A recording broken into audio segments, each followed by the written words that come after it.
Salam sejahtera dan selamat pagi untuk saudara sekalian yang sedang mendengarkan renungan online pada hari ini. Kembali kita bersyukur karena atas seizin Tuhan kita dapat bangun dan memulai aktivitas kita. Namun marilah kita memulai hari ini dengan merenungkan kebenaran firman Tuhan, dan saya akan memimpin kita untuk masuk di dalam doa.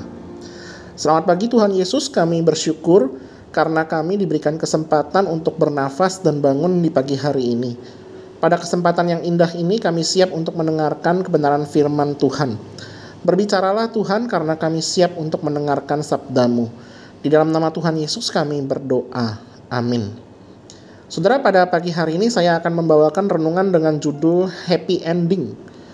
Bahan renungan hari ini akan saya ambil dari Wahyu 19 ayat 6 sampai dengan yang ke-10. Namun saya hanya akan membaca dari ayat 7 sampai 9 saja. Demikianlah firman Tuhan. Marilah kita bersukacita dan bersorak-sorai dan memuliakan Dia, karena hari perkawinan anak domba telah tiba dan pengantinnya telah siap sedia.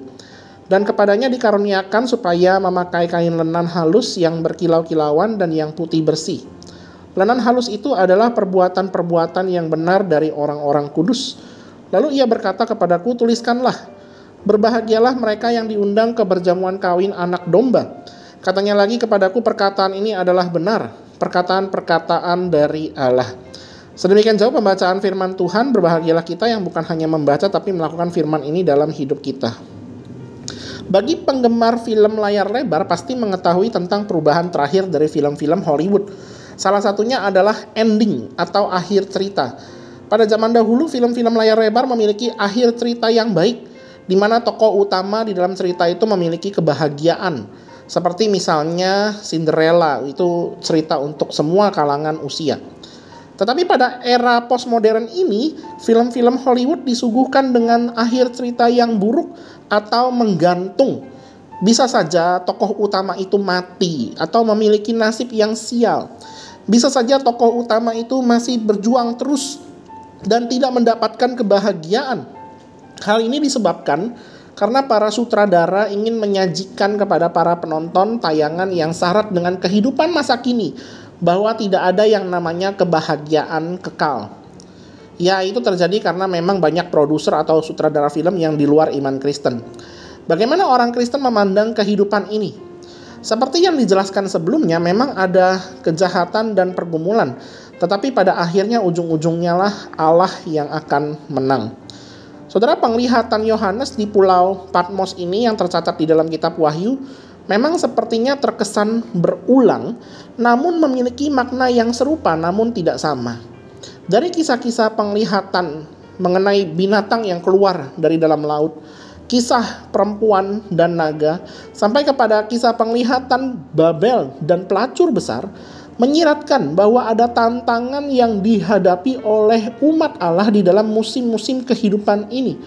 Namun kita sampai kepada fase-fase terakhir dari kitab Wahyu ini, bahwa secara simbolik, yaitu Babel, si penentang Allah dan pelacur besar, si penyesat yang terkenal, yang mengalami kekalahan di dalam setiap usaha mereka.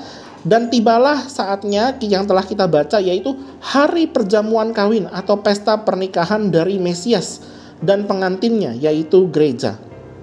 Oh saudara, kalau ibarat seandainya kalau kita melihat film-film di mana tokoh utama itu melawan naga dan menikah dengan putri dari sebuah kerajaan, maka di akhir film itu akan ada pernikahan yang menutupi dari semua rangkaian peristiwa susah yang dihadapi oleh mereka berdua. Namun coba kita bandingkan dan bedakan. Mesias yang disorot sebagai tokoh utama dalam pesta pernikahan ini menyambut kita umatnya yang terus setia sampai akhir, berpegang untuk mencintai Tuhan Yesus. Dikatakan di sana bahwa kita diberikan, umat Allah itu diberikan pakaian lenan halus yang berkilauan, di mana itu adalah penghargaan dari Allah kepada kita umatnya yang telah berjuang sampai akhir menjaga kekudusan dan agar hati kita itu hanya setia kepada Allah.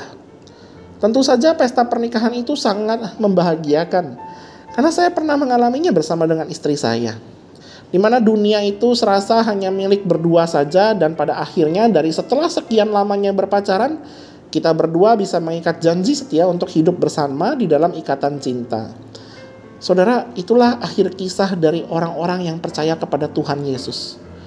Hidup bahagia di dalam kasih selama-lamanya bersama dengan Tuhan. Dan tidak sedikit pengorbanan yang dilakukan oleh Tuhan Yesus demi menyelamatkan pengantin terkasihnya, yaitu kita, umat pilihan Allah, dari maut yang kekal. Tuhan Yesus Kristus sebagai mempelai pria yang digambarkan, bahkan harus merelakan dirinya mati di salib untuk kita semua umat pilihannya. Saudara, tawaran untuk hidup bahagia selama-lamanya dan menikmati happy ending terbuka lebar untuk kita semua. Kita semua diundang untuk menikmati kasih dari Tuhan Yesus Kristus. Di dalam kehidupan yang penuh dengan tantangan ini, hanya Tuhan Yesuslah yang sanggup memberikan kita harapan di tengah keputusasaan kita. Saya tidak tahu, apakah jika di antara saudara yang mendengarkan suara saya pada hari ini ada yang belum percaya kepada Tuhan? Saya mengira mungkin saja ada. Dan bisa jadi saat ini engkau yang tidak memiliki pegangan, tidak memiliki pengharapan di dalam kehidupan ini, tengah bergumul dengan begitu dahsyat.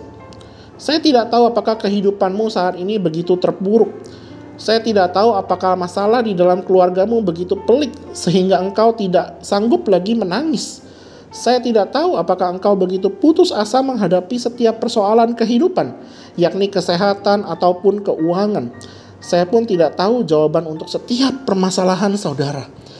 Tetapi yang saya tahu, ketika engkau datang kepada Tuhan, percaya kepada Yesus sebagai Tuhan dan Juru Selamat, Ia sanggup memberikanmu pengharapan. Bahkan lebih dari pengharapan, yaitu kehidupan kekal bersamanya di surga. Dan bagi engkau saudara yang sudah percaya kepada Tuhan Yesus, bagikan kabar baik ini kepada orang-orang yang belum mengenal Tuhan. Bagikan dan kabarkan Injil ini bahwa ada pribadi yang mengasihi mereka apa adanya.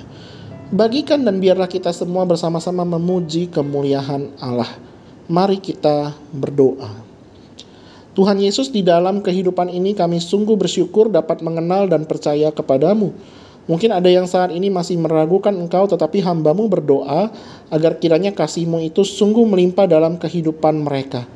Hamba-Mu berdoa agar kiranya orang-orang yang sudah percaya kepadamu terus dikuatkan sampai akhir untuk tetap setia kepadamu. Terima kasih Tuhan untuk cinta kasih-Mu. Di dalam nama Tuhan Yesus kami berdoa. Amin.